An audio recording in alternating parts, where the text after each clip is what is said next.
All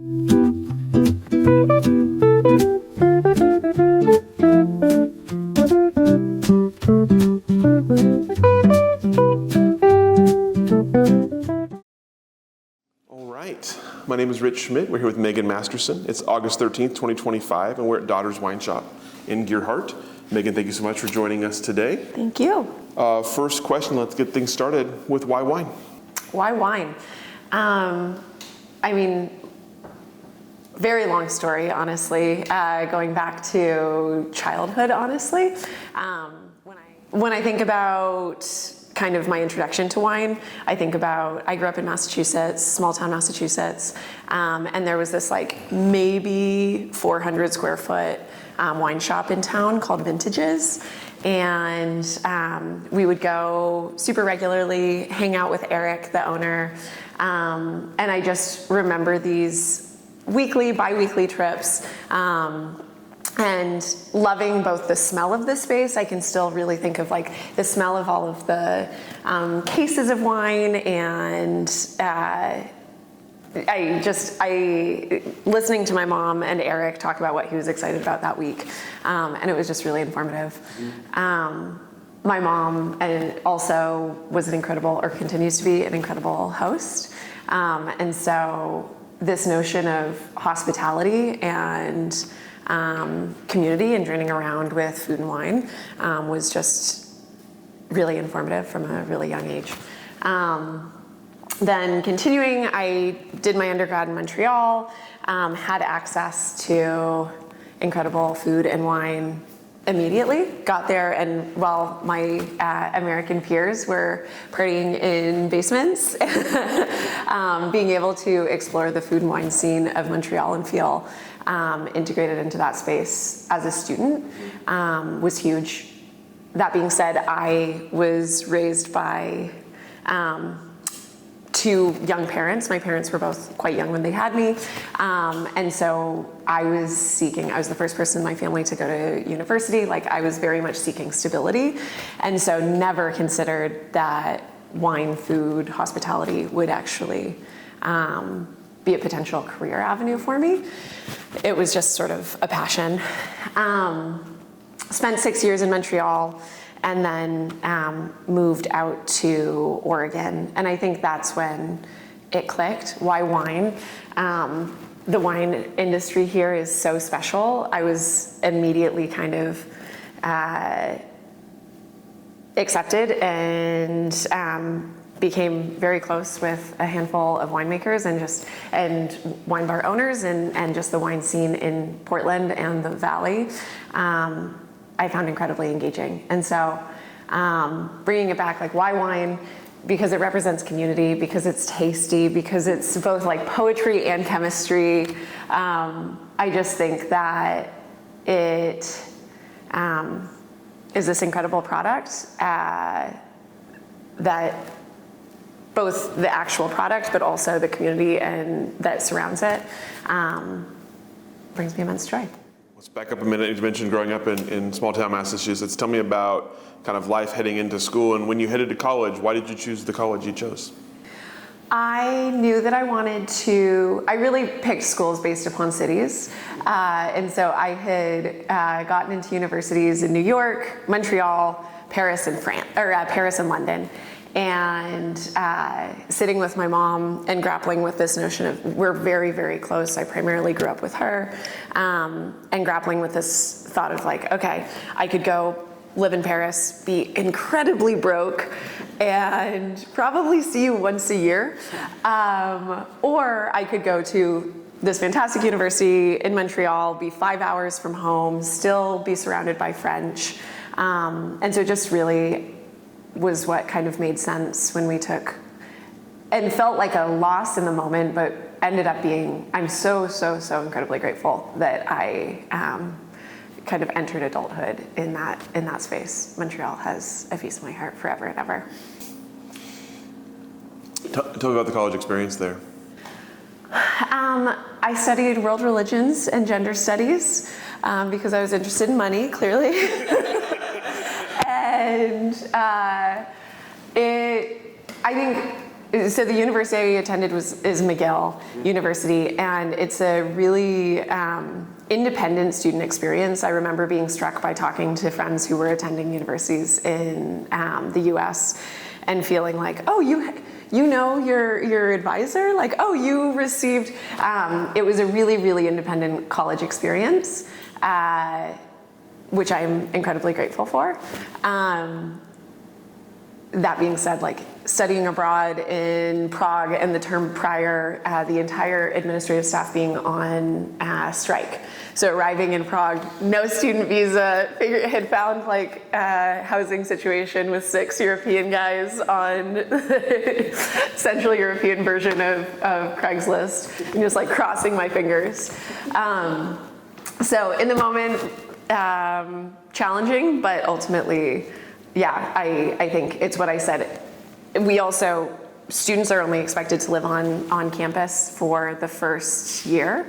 And so really quickly, I think in a way that isn't always true of other universities, you become integrated into the city and figure out which neighborhood you want to live in. And that was, as much as university and my time in Montreal was about academics, because it really was, so too was it about exploring the city and restaurant scene. And yeah, it breaks my heart that I've been gone a decade, and now when people ask me for recommendations, I realize that I'm probably out of touch. Well, let's talk about while you were there. Tell me about, you mentioned obviously exploring food and wine scene there. Tell me about that part for you. What were the kind of the big moments for you along the way, or the memories you have of that time? I spent the majority of my time in Montreal in the Mile End, which is kind of north of downtown. I don't know how well you know Montreal, and is a really interesting mix of students and folks who have grown up and lived in Montreal their whole lives, Hasidic Jews, immigrants. Like, it's all this incredible food scene and wine scene. And so being able to, our like late night after the bars food was this incredible Brazilian like little stand that would only open late night, probably 9 to 2 a.m. And we would go and get these like empanadas, and it was incredible. So I think being introduced, again, having grown up in Massachusetts and having been introduced to really incredible food and wine, just kidding, not before I was legally. Certainly not. I think Montreal is a really, really special place that is, you really have to work for. I compare it a lot to New York because I think the language, the politics that still very much exist means that you really have to prove that you want to be there and love it. And we did. Talk about from a wine-specific standpoint. Tell me about starting to learn wine and learn your palate, and what was intriguing to you about wine. What wines did you find yourself drawn to? Yeah, absolutely. There was this restaurant, Au Pied de Cochon, that I think of as being both like one of my first kind of transcendent meals without a parent. Like, it was truly just as, this is a space that I found, that I discovered, and this incredible meal. It's down a little cobblestone street in Montreal, and just the like richest, most incredible food you've ever tasted.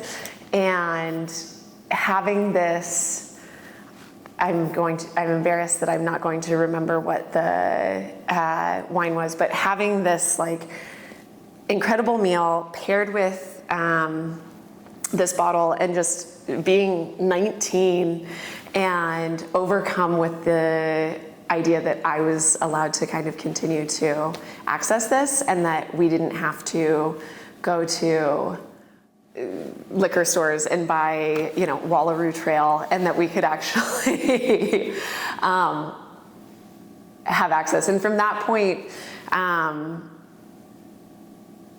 I would say even still, like, as much as I was seeking out fine dining, I was on a student budget. And so it wasn't really until I moved to Oregon that my journey with wine really, really began. But that was when, I think for me, it was this aha moment of like, this doesn't have to be something I experienced through the lens of like capital A adults in my life. This could actually be something that my friends and I really embrace and love. So after graduating, what was your sort of first step? I stayed in Montreal for a few years. I just wanted to be there however I could. And so I was able to transition a work-study position into a full-time gig. So I was overseeing admissions and fellowships for mechanical engineering, as one does at 23, with a background in world religions and gender studies. But yes, as I said, I knew that I wanted to stay in that space for a few years, and that allowed me. And I continued. I actually spent a decade working in higher education. So upon moving out west, I ended up working at Portland State for many years. And we can get here, I'm jumping ahead, but it has amazed me in the past year how regularly those experiences I have drawn upon them, despite feeling as if at that time, like, I'm gonna die a mid-level bureaucrat, and that's fine, and I'm just wasting away. And in this town and in this opening this space, how regularly I draw upon those experiences and being fluent in bureaucratic spaces. Love that. So I think you kind of hinted at the answer to this already, but what brought you to Oregon? I was on my way to Alaska.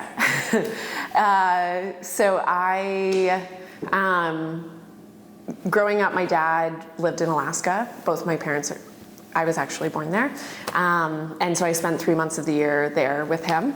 And I didn't really know what I wanted to do next, but knew I was ready to leave Montreal. And so went to my dad's high school reunion with him and decided to move there the following summer. So I quit my job early, spent 6 months in Portland because it was vaguely on the way. And classic. And then moved up to Alaska. And after 8 months recognized that was not a sustainable long-term option for me. And so Labor Day hit 2015, and I got on a flight and came back to Portland, still thinking that it would likely be temporary.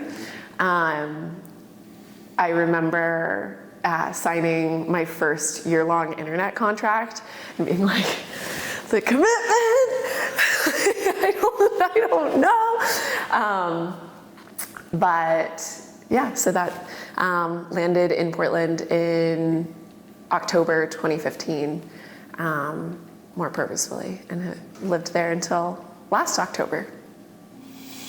So once you're in Portland, tell me about getting to know Oregon and what you were working on there. Yeah, so I mentioned I was working at Portland State University. At that point I had just depleted my savings and needed a job. And so my background at that point was primarily higher ed, and so I started applying for positions and found a good job at PSU and was there for 6 years. So spent the majority of my time in Oregon working there. And outside of that space, that was when I really started had the aha moment. Andy Young behind the Marigny wines, we met early on after moving out here. And he was one of the first people to kind of help me believe that there might be a space in the industry for me. I blush really easily. I'm sure I have like 7 times already in this conversation. And he was the first person that I felt like I could speak about wine freely, and it was just about kind of figuring out what we both liked, and yeah.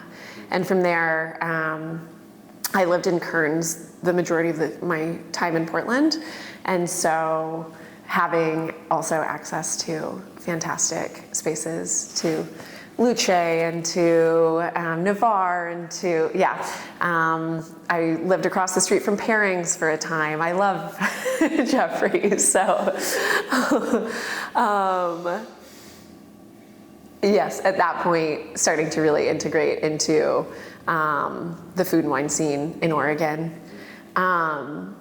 Early pandemic, had the opportunity to was looking for other work, and had the opportunity to become an executive assistant for the Timbers and Thorns, the owner of the Timbers and Thorns, and knew nothing about soccer or the team, frankly, but jumped at the opportunity and spent a few years doing that. And that was, I think, my first, I think of it as my first foray into hospitality more professionally. It was a really incredible few years, and trying to create experiences, both leveraging my passion for the food and wine scene in Portland, while also creating an elevated experience in a stadium for others, was really, really informative. So I have more questions about that. We'll come back to that in a second. I'm curious about, from the kind of coming in from the Portland perspective and learning the food and wine scene, what were the wines or the wine styles that you were drawn to in Oregon? Initially, I mentioned the Marini Super Natty. I think it was, and we talked about this a little bit before the camera started rolling, about this moment that we're in transitioning from a super classic kind of elite marketing, premium, like luxury marketing brand around wine into a more playful, accessible sense. And I think I was really drawn to the irreverence of Andy's approach to wine. I think, who else was I excited about? I love Maloof wines. At that point, like Brienne Day is, I find incredibly inspiring, and I love her wines. So it was initially really kind of adventurous winemakers, and then continuing to kind of explore into other spaces. I, after the Timbers and Thorns, was able to start working for Ponzi Vineyards. And so I oversaw e-commerce and marketing for them. And under Carrie Kalsher. And again, like I think an example of low intervention wines in a super classic style, and being able to also get to know the Valley and producers through that lens was really fun, and continues to inform the space now. So you mentioned the time with the Timbers and Thorns as being kind of, at least mentioned sort of first foray into hospitality. So tell me a little bit about that. How do you approach something like that when you're talking about a stadium experience? What did you have to learn, and what were the things that you thought were successful from your time there? The words that immediately came to my brain were surprise and delight. Like, I think trying to take an experience that I think is so familiar to so many, and especially for fans. I was able to host really wild people. But it was not necessarily those like VIP experiences that I found most exciting. It was when it was someone who, like, you know, kids were the best, or friends of friends who were part of the Timbers Army forever and ever and ever, but were getting to this, like, experience this side of the stadium for the first time. One of my favorite visits that comes to mind, one of the folks had accessibility issues, and so figuring out how to navigate, like completely rethinking how to navigate. I also knew they had gone to one of the first timber matches like in the 70s, and so having to really study up on my history and taking them on this accessible historical tour of the stadium, and just kind of thoughtfully like learning 2 or 3 things about the group and being able to leverage that into a full day experience.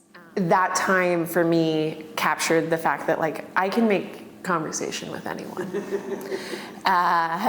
And helped me get comfortable also. Speaking of like the blushing, helped me get a lot more comfortable making conversation with anyone.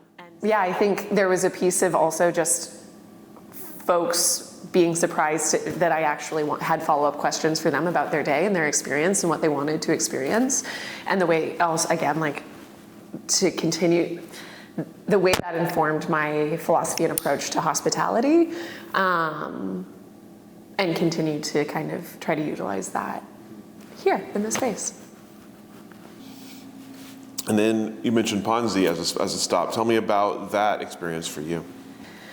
I mean, that was fantastic. I am so grateful to Carrie for giving me a shot when I, you know, I didn't have any formal background in the industry, and that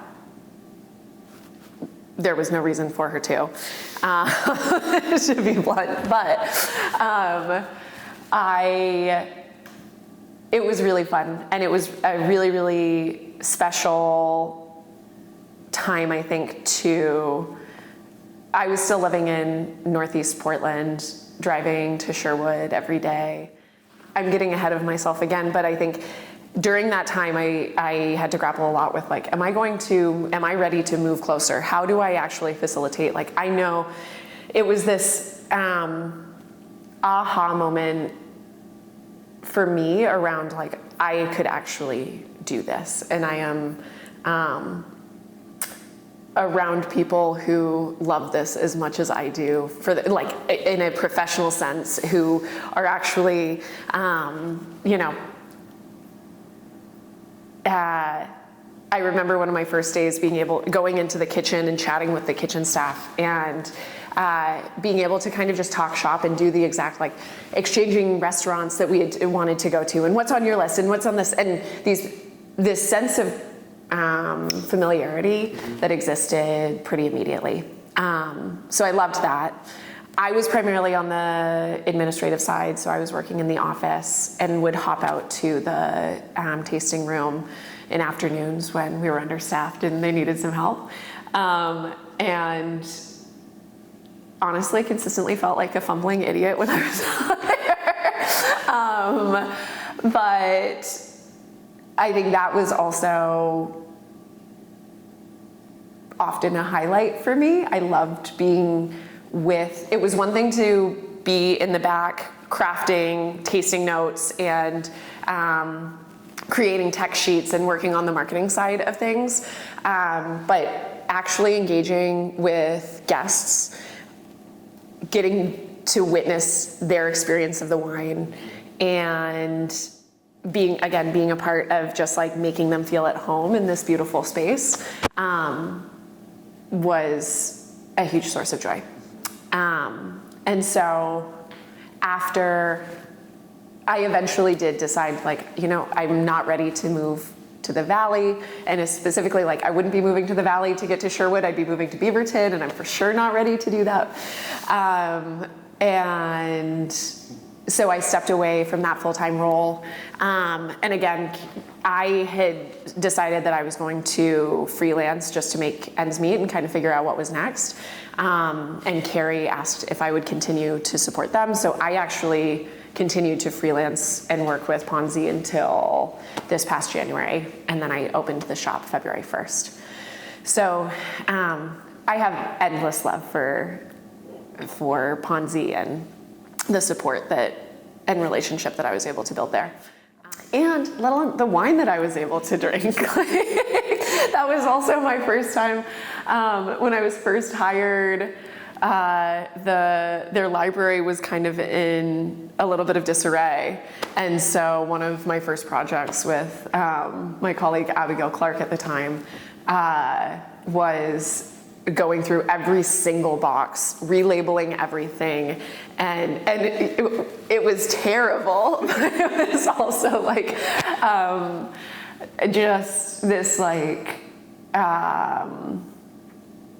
this pinch me moment of like, oh my God, this is so wild. I am holding these bottles and so yeah, very grateful for that time.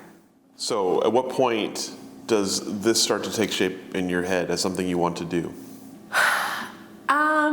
If we had met 2 years ago, I would have been too self-conscious to say it out loud.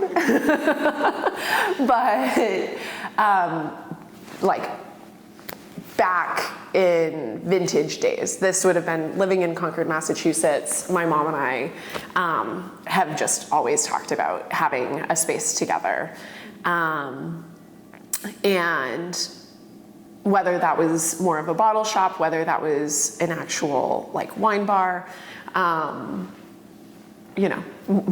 we would call it our Grey Gardens plan. Like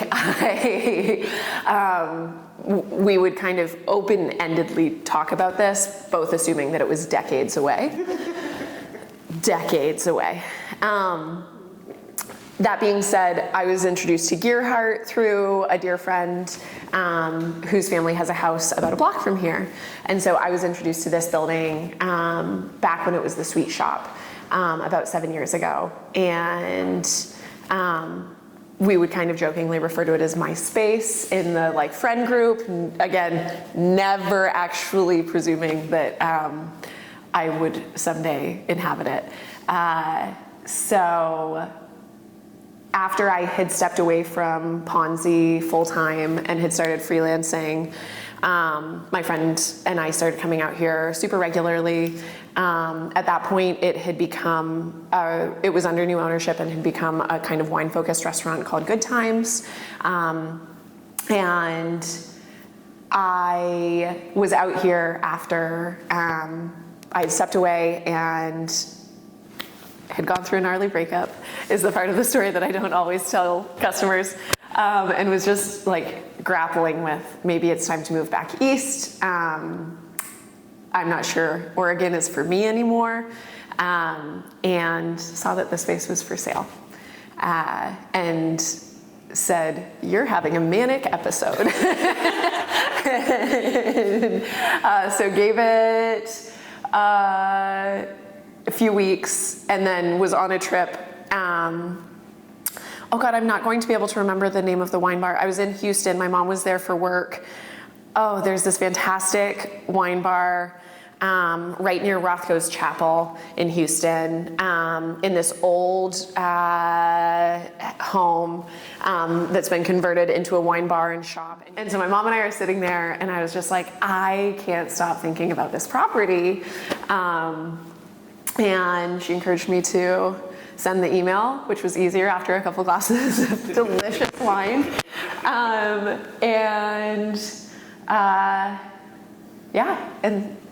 And so when I got back to Portland, I drove out to Gearhart and talked myself out of it for an hour and 45 minutes of the drive. Like, you're gonna spend a half hour with a broker. There's no way.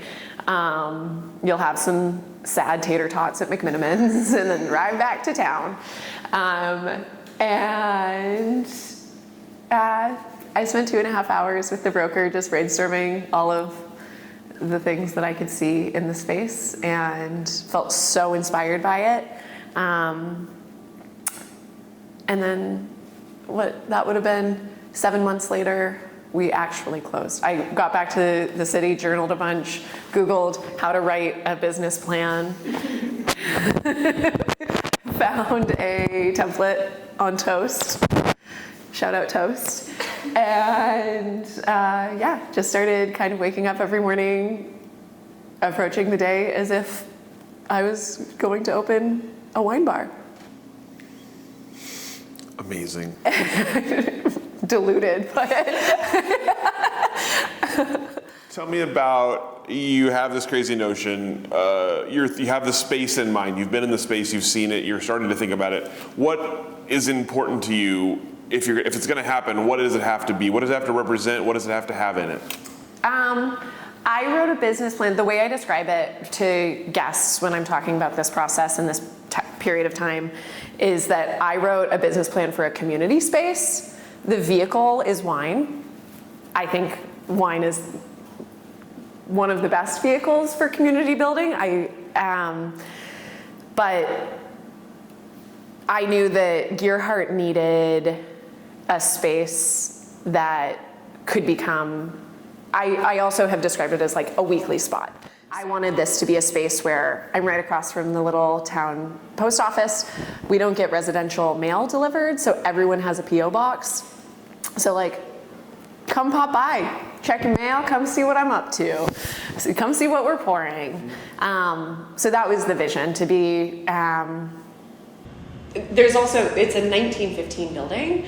And so for me, this notion of storytelling was central to, this feels soulless, but like to the brand identity, to our identity.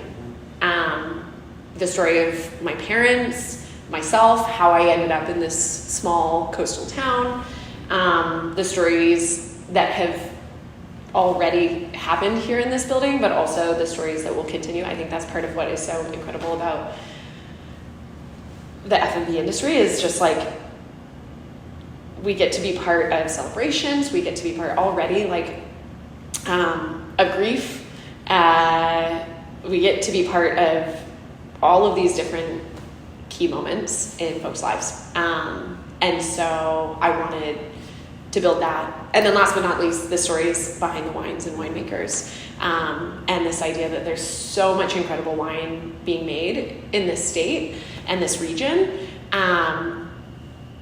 So how can we also engage with the story and how it was made and how those winemakers actually came to your table? So tell me about putting that into practice then. How did you approach the opening? With immense anxiety.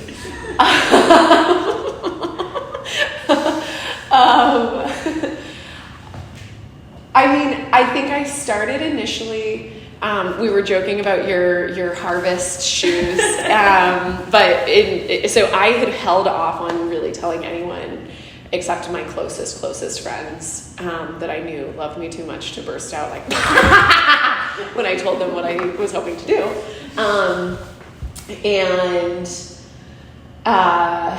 Last summer, Andy Young knew that I was freelancing and reached out about working harvest with him, and that would have been, I guess, August probably.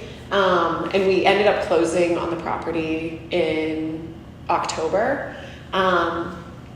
And so I was like, okay, I've got to admit it. I got to tell him, like, I'm opening this wine shop. To which he, of course, responded, well, sounds like we've got to make you a house wine. Which was, what a guy. So from that point, it was kind of like, all right, well, I know I'm going to have the Marigny and some St. Reginald skews. And really just started kind of approaching and reaching out to winemakers I admire. So we mentioned Lisa up at Brut in Astoria. We've also known each other before any of this was even a consideration. And so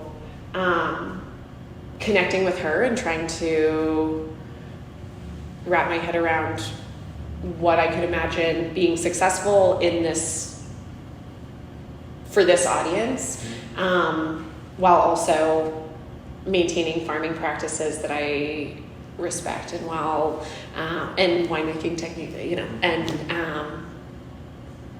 yeah. So let's start with wines first. I'll talk about the space a bit more. You mentioned working for people who you respect. Tell me about, I guess, getting to know the industry from that perspective. When you're thinking about things you wanted to pour here and things that would be successful here, what was sort of the, I guess, what was the formula for that? Yeah, still figuring that out. But I have been really happily surprised by Gearhart.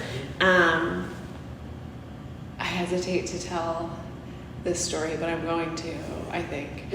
I had a lot of people before I opened kind of approach me, knowing that I was opening the space, saying, "You're not going to carry any of that natural shit, are you?" And trying to wrap my head around, again, how to honor these wines and winemakers that I really love while simultaneously making money and actually being able to have a solvent business. And I have come to realize that I think so much of it has to do with presence and education and just being open to explaining wines even a little bit, and enthusiasm. So in terms of the formula, yes, I definitely do keep one or two SKUs that feel like people will recognize this name. They are classic. Frankly, I leverage my experience with Ponzi pretty substantially because I think that allows people to, instills a certain level of trust in my experience and taste and palate, while also approaching the, I don't even want to say lesser known, but just because it wouldn't be lesser known in Portland necessarily. Like, I think that's the other interesting part is I'm doing this in a small town where the average age is 60. You know, I don't actually know that number. I need to check the census. But it's an older population than you're finding, of wine drinkers, than you're finding in metropolitan space. And so trying to also, when I do have, I'm so proud, I reference this regularly, but in my first couple of weeks, I opened February 1st and was expecting it to be crickets because it's snowy on the coast. There was snow on the beach the day I opened. And we sold out of Fossil and Fawn Lightwave, this like really gentle skin contact wine that I thought would easily last me months, because who's drinking skin contact wine in February in Gearhart? But they were here because I approached it with enthusiasm and wanted to share the winemaking practices and splash them on it and talk about it. And I think, so if there is a formula, it's mostly enthusiasm. And a complete lack of pretension.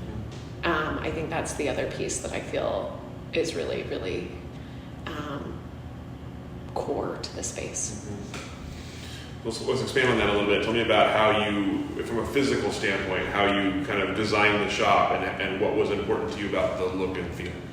One of the first, so look and feel, I wanted it to feel both like I was engaging with some of the historical context of this space.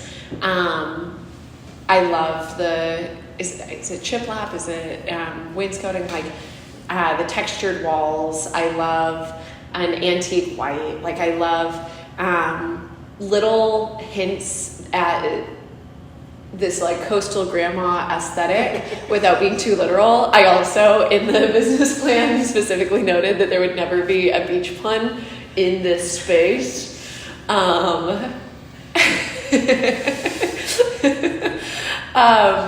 So there were aesthetic choices, along with, I am virtually always behind the bar. Someone is behind the bar, and one of the first things that I ask folks as I'm training them to do is like, we greet everybody from back there. You might be in a conversation. Hey, welcome. Like it's that engagement, and just we are counter service. That's less of a choice and more of a reality of staffing on the coast. Or maybe staffing point blank. Mm-hmm. But I think that immediate and initial like enthusiastic greeting informs what I try to continue to create through the experience, which is this sense that we aren't really precious about. If a bottle is open, I'm happy to splash folks on stuff. I jokingly refer to our pour as a neighborhood pour because it's mostly the glassware, but it looks like a sports bar pour.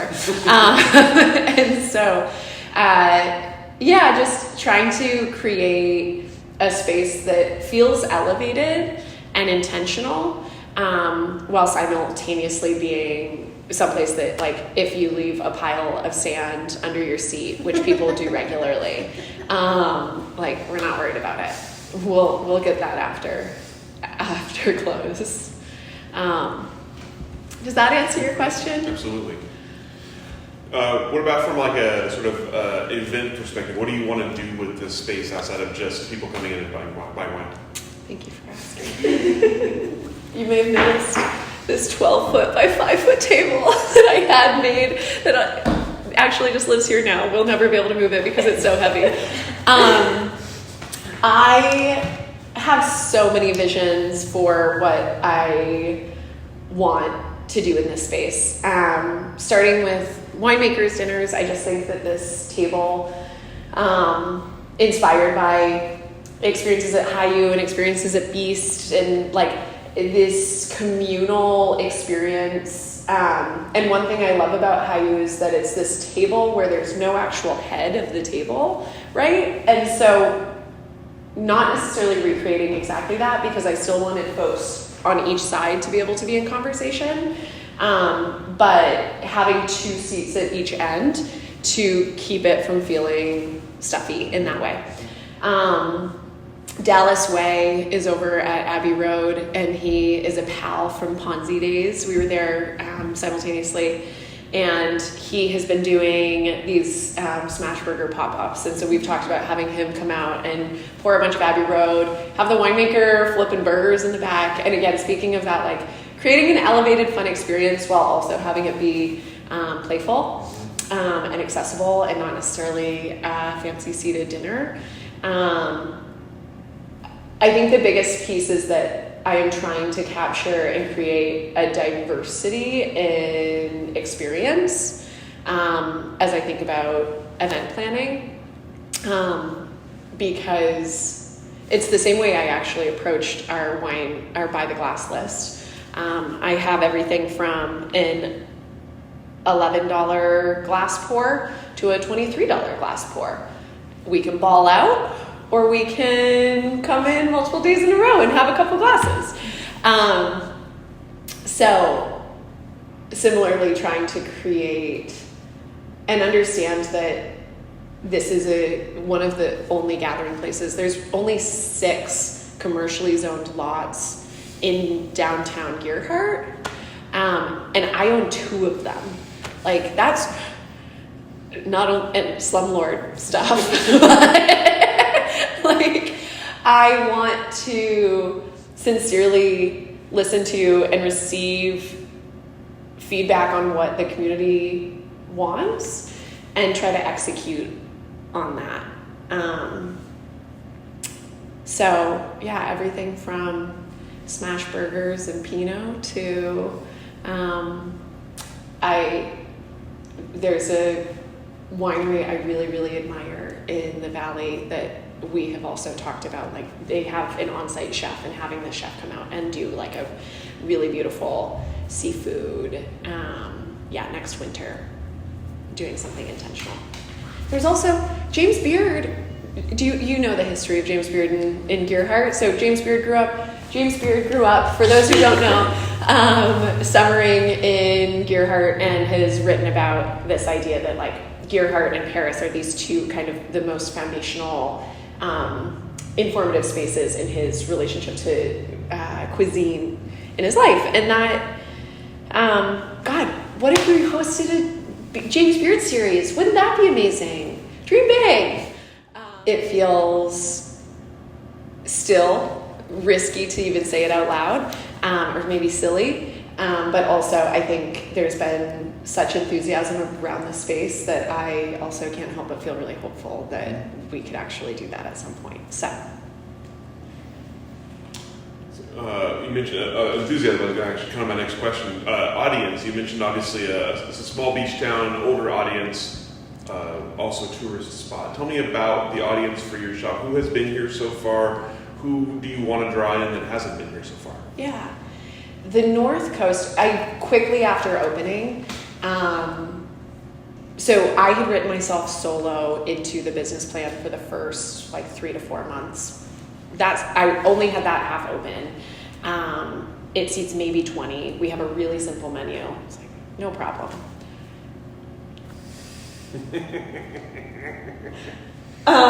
So after spending several weeks, like SOS calling all of my friends in a 5-hour radius to drive down and spend weekends with me, I was able to hire someone.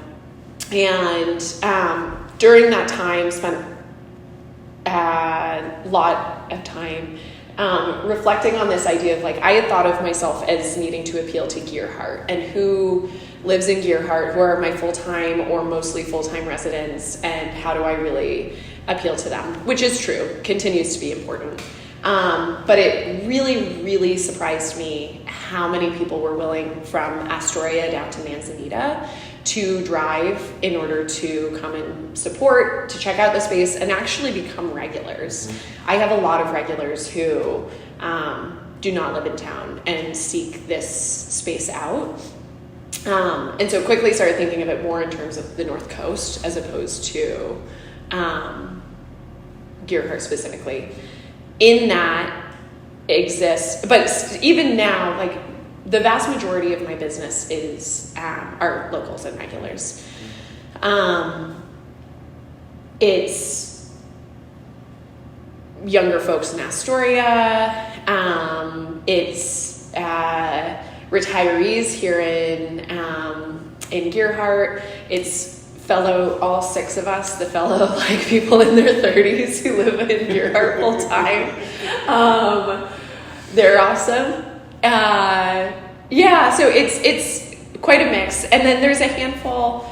Sundays are kind of my favorite shift because it's often kind of our industry night, unofficial industry night, where people will come out from Portland. People, again, from the industry, like up and down the coast, will come and hang. That's kind of been the breakdown. Who do I want to see the space?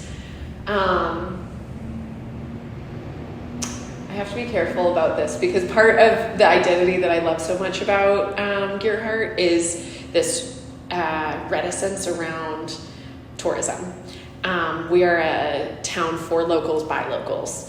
And I love that. Like 4th of July, running errands up and down the North Coast and going into Camden Beach and going into Astoria and coming back and just letting out an exhale because it's our little secret behind the storage units on the 101. So I do love that. But I do also, I hope to slowly but surely get a little bit of attention from the people I would have bumped into and sat next to at Nil or at Heavenly Creatures or at, some of my favorite spots. Bar Martina, I just checked out. I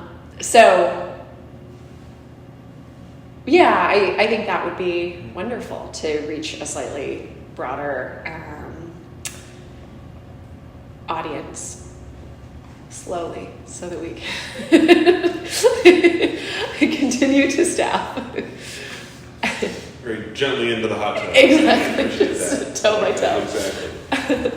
You talked earlier about storytelling as a kind of a key component to everything here. So tell me about, from your perspective, what is important for people to know about your story, about the story of the place, and how do you relate the stories of the people whose wines you're selling? One of the questions that comes up pretty constantly that feels both important to share and also important to me is around the name and where Daughters came from. So I kind of touched upon this, that this is a dream my mom and I have had. I like to joke since before I could legally drink.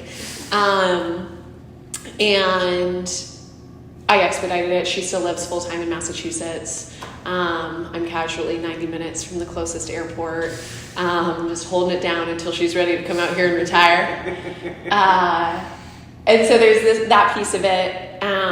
But there's also my dad's story in this. He was an Alaskan oil tankerman.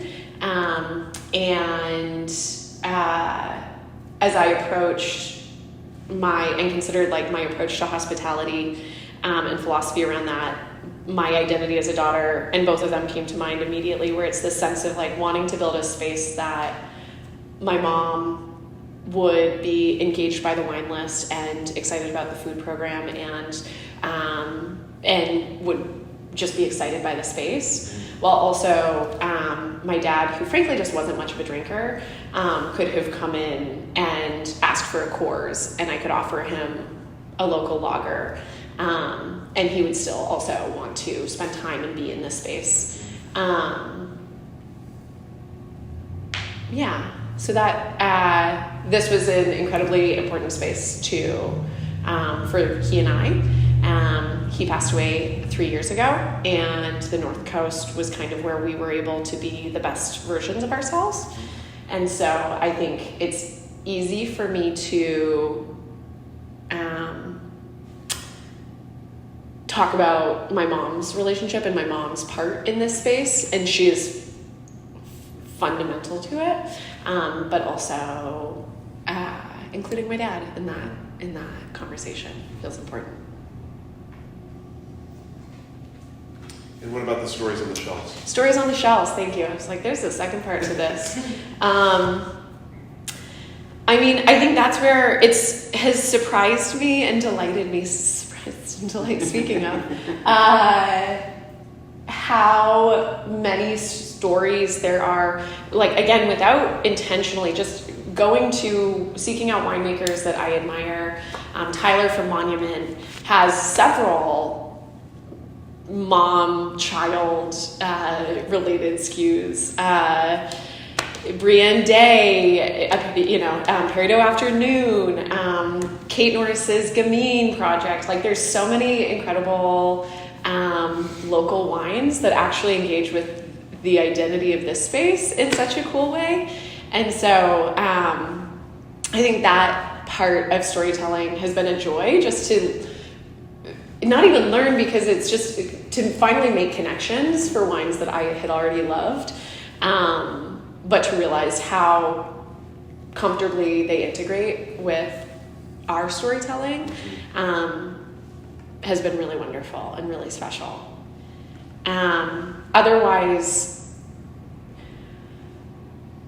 I think it feels really exciting that my focus is on Oregon and Washington, which means that these folks are also accessible to tell their own stories. So I love getting to share and talk about the stories behind the wines.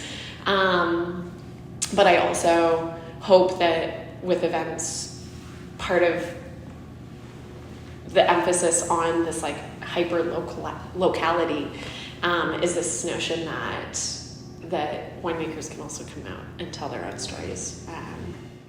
And from your perspective as someone who is engaging with customers the way you are, what is important? What do customers respond to when it comes to wine stories? Good question. It varies so much. So the example that comes to mind, I'm pouring Jenny by the glass right now. Shout out to Tyler. Shout out Jenny and Tyler. I love him. And like people love it, love that wine, love the story and meaning behind it. I think it's part of I grappled a lot before I opened around this idea of, and continue to kind of be careful about how I share my dad's part in this, because I never, ever, ever want it to feel like I'm somehow like selling a dead dad story in order to somehow like relate to people or make people want to come. And so being really intentional there. And I think similarly with Tyler, I so admire he also has his daughter wine. Like people always assume that it's somehow related. And I think he does such a beautiful job taking something really, really personal, but also so relatable. And the vulnerability required in order to do that. And I think maybe that's part of the secret sauce. And that's what, like, if there is a way for people to feel like they understand or see a glimpse of like who that winemaker is through this story. I was pouring the Grenache from Gamine and being able to talk about Kate being inspired by varietals that reminded her of her upbringing in France with her travels to France with her mom. You obviously mentioned hospitality, part of your life from very early on, and it's something that you've been exposed to and thoughtful about for a long time. So tell me about now, what are the most important parts of hospitality to you? How do you define it, and what, as you kind of look ahead here, what are you going to add to kind of the hospitality repertoire here? Yeah. There's almost a duality to it where there's a piece of, I was talking about this notion that like I want this space to be both a space that my mom would love and that my dad, and that I also treat those two customers with the same enthusiasm and and so somehow creating the same experience while also through vastly different approaches. I think it's this space I wanted to feel like an extension of my home, like you're being invited into this, essentially one of the dinner parties, right, that I was talking about, like the best dinner party you've ever been to. And that comes through some level of personal understanding of who's coming through your doors. I also think this is cliche and talked about a lot, but like this third space, right, is such an important space right now. And being outside of like, God, I miss my sweet little bubble in Portland, but being outside of my sweet little bubble in Portland, and we really do have all sorts of different people who end up seated next to one another in this space and start striking up conversation. And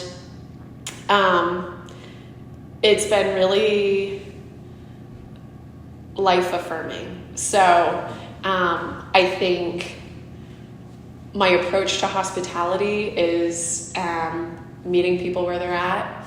It's meeting them with sincere warmth, and it's trying to find little moments of like surprise and delight, little moments of surprise, whether that's even like I have a stupid little like china plate that I just put a little candle onto. And if it's like, oh, if it's your birthday, I don't have any sweet treats, but I've got this like sweet, funny little china candle for you. Silly little things that feel like acknowledging how much it means to have people actually come and support the space. So let's talk about, a little bit about selling wine in 2025 at the coast in Oregon. What are the challenges, I guess, the biggest challenges for you right now, and what are your kind of, again, sort of looking ahead, what are the things that are going to change or you're going to adapt to? What is the kind of the atmosphere for you? Before I answer that, Sure. I realized you asked a second part of the last question, which was this idea of how that approach to hospitality might change Sure. or continue to shift. And I would like to find ways to continue to create more elevated experiences. We're creating a really great experience of kind of accessibility and fun here. And I would love to figure out what and how that looks like a slightly more elevated experience for our wine customers. And whatnot. So, mostly just so that when I'm rewatching this, I remind myself to consider that. It's on the record now. You Yeah, can't exactly. you can't hide from it.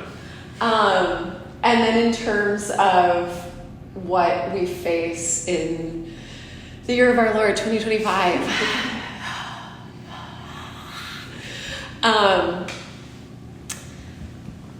I mean, I am coming at this from a all of us, we can only come at it from our own perspectives, but we're 6 months in. We just passed our 6-month mark of being open, which feels huge and also so minuscule, right?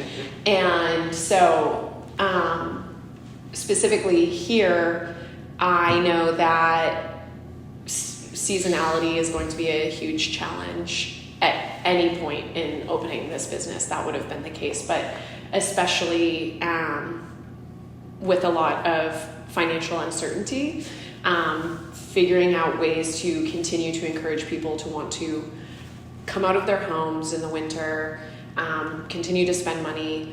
And people felt there was this newness to the space last year that really allowed us to be quite successful during our first few months. And I am trying to figure out how to maintain that sense of novelty moving into the next 6 months. Beyond that, I think more broadly in this moment, yeah, it's what we mentioned, like there's financial uncertainty in combination with, I think the wine industry is in an interesting moment. I don't think it's even an identity crisis anymore. I think it's actually just like, it's so fractured. There's truly like kind of two separate industries that exist.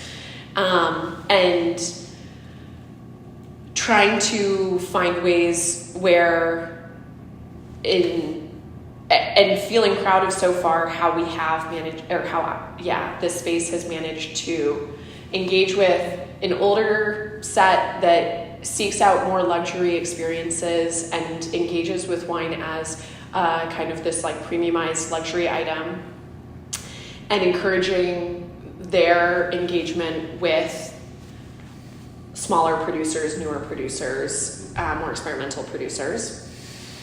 And then separately figuring out how to get younger spenders and buyers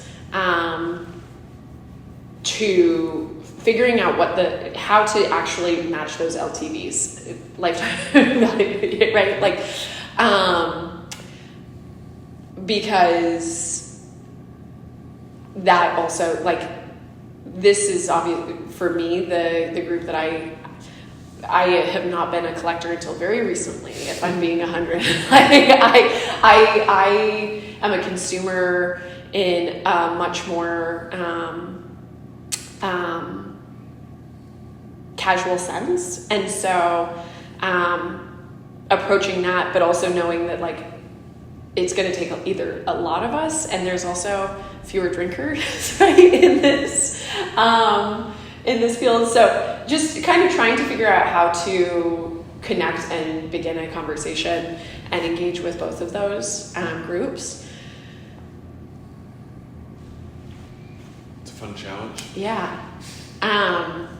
And I think where I feel grateful in a small community, there's so many options, right? In Portland, you can seek out 900,000 options in one little like neighborhood. And being here and through, not to say that there isn't relationship building that happens in the city. I think that's any hospitality space if you're doing it effectively. But this being one of the only options for miles creates an opportunity to bridge that gap. So tell me about the Oregon wine industry and how you've seen it, I guess, evolve, grow since you've been paying attention to it. What have you seen from your perspective on it, and what does the industry in Oregon specifically look like right now? I feel like we are finally getting our flowers. Clive Pursehouse, we've got like, folks and writers that are truly paying attention. So I think, again, like if we're talking about this camp of premium luxury items and perhaps paying attention to ratings and scores, we are getting that attention as like a serious one. Not to say that hasn't been some amount of attention, but I truly think that the Willamette Valley is on the at least national stage in a different way. So that's exciting. I also think that it's an interesting moment, even being friends with Andy through his journey. So then if we're talking about this like other kind of playful, irreverent camp, there's also been this really interesting evolution of like double middle fingers up, like we're adventurous and we're capital and natural, and also I think growing and aging and evolving toward like different flavor profiles and palettes, and figuring out what we can learn from old world producers and bring into this newish kind of burgeoning space. I think, to extremely not answer your question, one of my favorite parts that, from what I understand, seems like has existed for much of the like history of winemaking in the Valley is this sense of collaboration and this sense of, I think I love, as much as there are spaces and wineries that are premiumizing their products in the Willamette Valley, I also think there's this like accessibility that directly informed my relationship to wine, around like wanting to have a really beautiful product and have it be something that a lot of people can enjoy, and not being too precious about it. And I also really, really love that. Look ahead for yourself a little bit, personally, professionally. What's on your horizon that you're excited about? What is next for you? I love this place. I don't know why, that just made me feel a little verklempt. I just, like, this place turning one, continuing to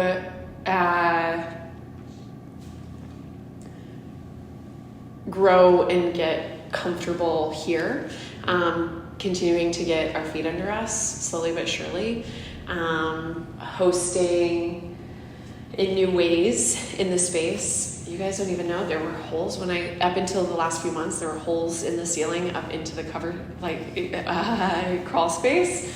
So this room, someday hosting really fabulous dinners. Continuing to kind of build relationships in Portland with and across the state with chefs I admire, with farmers I admire, continuing to build our food program. It is small but delicious for the time being, and continuing to hopefully highlight local farms and source and do kind of create a hub for that. Personally, I don't know. Just become a crusty old coast lady. Would that involve beach puns? Never! Life's a beach. Last question for you. Let's go ahead a little bit. Looking back, if you look back on the shop and on what you're doing here, what you've done here, what will make this a success for you when this is over? What will you want to look back on and say you did or happened here? The first answer that comes to mind that I already feel pretty proud of in the first 6 months is like neighbors meeting one another. And that happened so regularly in our first few months. People being like, you live on East Street? I live on East Street. Oh, you're the guy with the hot tub? Clearly that's a real example. If we could, not give the exact street, no, I'm teasing you. So I think in that way, I think if we can build a community of people who are really passionate about like small Oregon producers out here. I know there's some. I mean, Oregonians love supporting Oregon wine. At least that has been my experience. And so, but continuing to, I think it's part of what's so exciting about Lisa was doing this solo, but not solo. There have been a handful of great spots in Astoria, but Lisa to me comes to mind as this incredible example of like building a community space and really, really encouraging people to break out of their like 3 favorite varietals to get a little crazy. And now between being in community with her, being in community, Bodega isn't necessarily wine focused, but they are supporting and highlighting. It's a tap room in Cannon Beach, highlighting local breweries and doing a really fabulous job. And then with Michelle down in Lincoln City, like I just think that there's this really exciting moment where we don't have to like only expect to eat Cisco burgers on the coast. Who doesn't love one? I'm not above, again, sad tater tots. Had a few in my day, but continuing to build a passionate community out here of wine lovers. Love that. Excellent. All right. All the questions that I have for you. Anything I didn't ask that I should have? Anything we didn't cover that you wanted to cover? I don't think so. I don't think so. Thank you so much for including me in this. This is, You're welcome. Thank you so much for being part of it and for sharing your space and story with us. We appreciate that. Appreciate the excuse to drive to the coast as well. Yes. Go and let you off the hook. Thank you very much.